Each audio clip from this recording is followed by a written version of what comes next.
Hello and welcome to another episode of ZetaCraft. So much to do and so little time. Big Books is open for business. I've gone for a big book. From a distance this looks really good. It looks just like a book, you can see there, or it could look like a bit of an Oreo or a cookie. If we go down into the store, you can see I've gone for a very classical look, black and white checkerboard floor, a few bookshelves, try and get that bookshop style. Probably going to end up putting more stuff in here, and we're probably going to need a second floor underneath. We'll have to see how that goes. This shop is making me diamonds. Check this out. 15 diamond blocks already just from this one shop, and I have to give 10% of this to Rusty, which I already have done. So we are starting to head towards that 10,000 diamond target. We are 15 in and only another 17 stacks and 40 math on camera to go. However, we have a mystery to solve. My diamond ore has disappeared. Shenanigans are afoot, my dear Watson. Watson? We don't have a Watson yet, but we do have a mystery. I was working on the villager breeder when I returned to my base, and the ore had gone. All that was left was a dirt pile. This dirt pile has a distinct pattern that I have seen somewhere before. Time came to drop off a gift for helping him sort out the replay mod, but I also know Rusty and this sheep is up to something. But we have no evidence to connect him to this crime, and we all know the 3 golden rules to a conviction: motive, opportunity, and evidence. Our first port of call should be time. He had the opportunity. The evidence suggests the dirt pile is of his doing, but what's the motive, and where is the ore?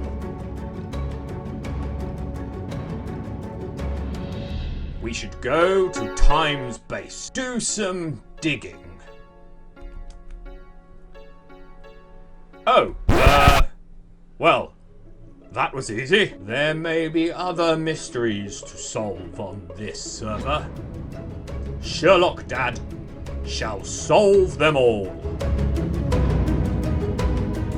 Well, now that mystery's solved, we can get on with some progress. Jobs to do. The grind for emeralds is real. I think villagers have been nerfed in 1.18, so we've got to do a lot of grinding to get the emeralds. What I'm going to do: automate the carrot farm, automate the melon and pumpkin farm, and set up a super smelter so we can get loads of glass. Let's crack on with that. First thing I want to do is work out where the castle's going to go, and then underneath that we can build the cells for all of the villagers, and then we can figure out storage for all of these items, and then we can automate the farm. That's the plan of attack. That's what I'm going to do. Digging dirt with efficiency 5. Very satisfying process. It's times like this I wish I had a beacon. Well, we have a big hole. Now we just need to figure out storage and the way we're going to structure the villagers. Right, think I've got the room laid out. The plan: we need storage for 5 things: the melons, the pumpkins, the carrots, the glass, and rotten flesh. So 5 things, and the storage silos I'm going to use are 3 wide. There'll be a string of lights in the middle that will tell us how many chests are being used, and then we've got the key guys we're going to trade with: clerics, cartographers, farmers, and then the bookkeepers are going to be past this point and will fill in this area, which means I think I'm ready. Put in some chests in the storage silos and then hook them up to some farm. Made some progress, but before I take you through this, I met up with Geek and Maya. It's been a while since I wanted to contact you, right? And yes. We both are working as partners now. I made a contract, and it was a good contract, right? Yep, pretty good. It's not a Rusty deal. Okay. So, like you have Rusty. It's like big factories, and we are more like the cottagecore free chickens, free roaming chickens. That's gonna take over. Yeah. So what are you taking? What are you taking over? The you'll shopping empire district. I think so. Yeah, we're gonna be the biggest shop. You come into our meeting room, and we have a chair for you. We made it already, and this chair will say exactly why we need you. The IT tech guy. Okie dokie. So golden carrots and flowers is what you're looking for from me.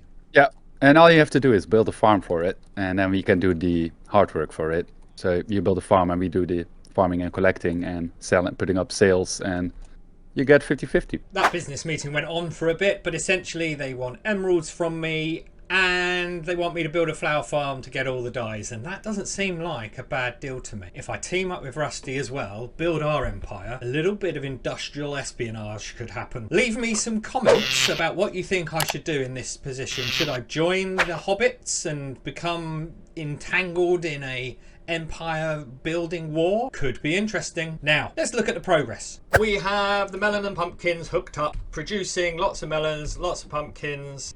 These lights will fill up as the chests behind fill up, and at some point I'm going to put in a kill switch so when that top chest is full we can turn off the farm. Not the most productive farm. It's not going to get billions of melons every second. It does its job, right? It does the job. So observer looking at, as he falls down the gap, looking at the stem. When that stem changes state, i.e. a pumpkin is born, the observer picks that up and squashes down the pumpkin or the melon, and then the minecarts pick it up. Classic delivery station, hopper underneath the rail. That rail turns off when the hopper gets stuff in it and goes into a water stream, which is over here. So here we can see the water streams taking the stuff up and pushes them in. There's no sorting system needed because it's just a direct one-to-one connection. And we have a mini smelter hooked up, so you can see it here. Minecart going back and forth with the chest in it, and in that minecart at the moment there was sand. I can turn him off now. The sand is in the super smelters cooking away, and the glass is coming out into this barrel. Now the next job is probably going to be to move some villagers, but I think I'm going to call that a day for this episode. As always, do smash the like button if you've enjoyed it. Let me know. Leave some comments about what you're seeing, any good ideas for this industrial espionage, and of course, Sherlock. If there's any mysteries that you are aware of from some of the other Zetans, let me know in the comments, and then Sherlock can go and try and solve those mysteries. Catch you all later. Ta-ta for now.